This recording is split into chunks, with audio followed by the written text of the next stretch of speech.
Good morning, card media. It's RJ back with another video. So let's get to it. Today's random Mike Schmidt item of the day: 1986 Fleer Mini. Mike Schmidt. Got this one in a PSA 9. I have another one in my Schmidt binder. One of the things I've been doing over the past few years is when the opportunity presents itself to pick up a PSA 9 or 10 Mike Schmidt card of any type, I'm going to buy it, as long as it's under $20. So any card I have, other than the basic set run, all the other ones I have cost me under 20 bucks off the bay. So this is a 1986 Fleer Mini. Got that in a 9. Today's random baseball item of the day. Have here from 1983 the Fleer stamp of Reggie Jackson. He was with the Angels by this time. Happens to be paired with Ken Forsch. These were actually released, the Fleer stamps that year, in 4 packages of 72 stamps, A, B, C, and D. That's how they were released, for a total, like, I don't know, I'm going to be bad on the math, like 268 total stamps or something like that. Y'all can laugh at me and poke fun at me for getting the number right, but it was like, whatever 4 times 72 is, that's how many stamps were available, I believe. And I have the whole set, but this one I got in some other package or some other deal or whatever. And what was interesting is, if you look up here, right up my alley, there's like trivia things. And it says, what 2 players, or over the Reggie stamp, it says, what 2 players hit the most home runs in the 70s? And the reason it's above Reggie's stamp is because the answer is, well, Willie Stargell was number 1, but Reggie was number 2. I thought that was kind of cool that they had these little trivia things right over top of them, which translates into my trivia question for the day. This one's going to be a really easy one because of what I've got in front of me, but here's again the stamp of Ken Forsch, and on top of Ken Forsch's stamp is this question: what or who are the only brothers to pitch no-hitters in the major leagues? So that is your trivia question. Which brothers were the only 2 to both pitch a no-hitter in the major leagues? What you playing for? Really cool card, Fleer Skybox Dominators. This is from 2000, Mariano Rivera card. I will say this: it is a little paper loss on this corner. This was suffered because these things stick together. They brick up. The high gloss cards of the mid to late 90s were prone to bricking, as we all know. But that is your prize. If you can answer that question, just shoot me an email with an answer.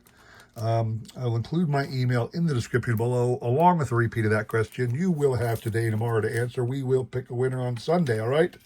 Good luck to everybody on that one. So, today what I'm going to show off, I mentioned earlier this year, my goals for the 2025 season was to, again, complete the PSA Set Registry of the all-time greatest Phillies. So the all-time great Phillies player set registry. Now, obviously, Mr. Mike Schmidt is on that. Here is my PSA 3 that I keep for my all-time greatest Phillies set registry. I have a PSA 7 that is in a different set registry that I use. So this is the one that I have for my all-time great Phillies, a PSA 3. But it was time for me to make a little bit more of a big boy purchase. One of the things I cheat a little bit with my hobby budget. In my household budget, and I imagine most of us do this who keep a household budget, I do it monthly. So I set aside the budget for the bills every month. A little bit of spending here, a little bit of this there, but always enough money to pay the bills. Now, if you keep a monthly budget, you will find that twice a year you have an extra check. You know, because I get paid bi-weekly, so every other week. So that's 52 checks in a year, but only 48 apply to a monthly budget. So there's always 2 extra checks. So a lot of times what I'll do is that extra check, after I pay my expenses for the week, the rest of the money is mine to spend with as I like, or as long as the wife approves. So, but this week was, this month happened to be an extra check in my book, the way I have my budget crafted. So I had extra money to buy some cards, and I figured I'd knock out the 2 T-206 cards on the All-Time Great Phillies list. So that's what I am going to show you real quick. So the first one is actually a minor league card in the T-206, but this man had a distinguished career with the Phillies, a man named Gavy Cravath. Gavy Cravath, here he is on the Minneapolis team. I believe it was still the Millers, Minneapolis Millers, back in that day. There's a bit of a crinkle or a paper loss across the neck there. Certainly all the corners are well rounded. It's just a Piedmont 350 back, nothing special. But I needed this one for my PSA Set Registry. The T-206s, obviously it's a PSA Pour 1. I do not care. This is one set registry I'm not going to try and get all 10s at. I promise you that. The second one was the T-206 Sherry McGee. Obviously not the portrait era. That would be absurd. But when I looked on the original PSA Set Registry, now the PSA, the way the registry is now, they no longer show images of the cards you're looking for. They, at least in my phone app, I only see the images when I shop. I don't know, but originally it was a portrait. But when I clicked on the shop button so I could go find out exactly what it wasn't the portrait that came up. Rather, it was the bat on shoulder pose. So I picked that up. Here is the Sherry McGee T-206 bat on shoulder card.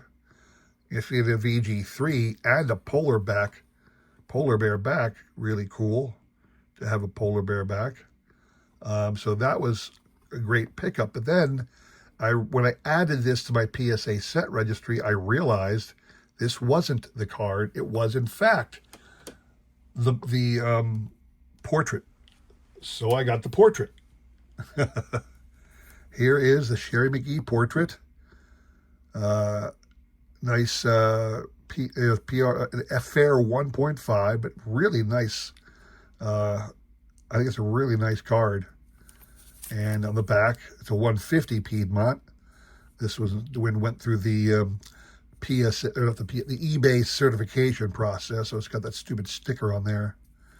I know, I don't bother taking it out of the package. I figure we'll leave it alone. Not that it really is that important. PSA is PSA, whether it's got this stupid wrapper around it or not. But so I actually now have 3 T-206 cards as part of my all-time great Phillies sets, even though this one technically isn't a Philly, but he's a member of the Phillies set. So that is my T-206s. I got a couple more cards in the works. I know I'm waiting on a PSA order where I can show off another card for that registry. And I know I need to buy a couple inexpensive cards, modern cards of players that are in the registry that I didn't have a spare of. But I mean, it's really obscenely, it's like a penny card raw, but I got to get it slabbed. And I was hoping to get, I'm hoping to get a good grade, but you never know with these modern cards what the grade will be. So anyway, just a quick little video. I'm happy to have, again, 3 awesome T-206 cards as part of my PSA Set Registry now. Only 2 are actually part of the registry. Anyway, that's all I have for you. Hope you enjoyed that video. If you did, please consider liking, subscribing, commenting, and all that jazz. I really do appreciate your support as I try my best to support everybody else in this great card community, all right? We will have the trivia recap on Sunday, like always, so we'll give away those great prizes. And then we will also get ready for next week. So who knows what will come up next week, but make sure you tune in then as well, all right? That's all I have. Have a great rest of your week. Take care.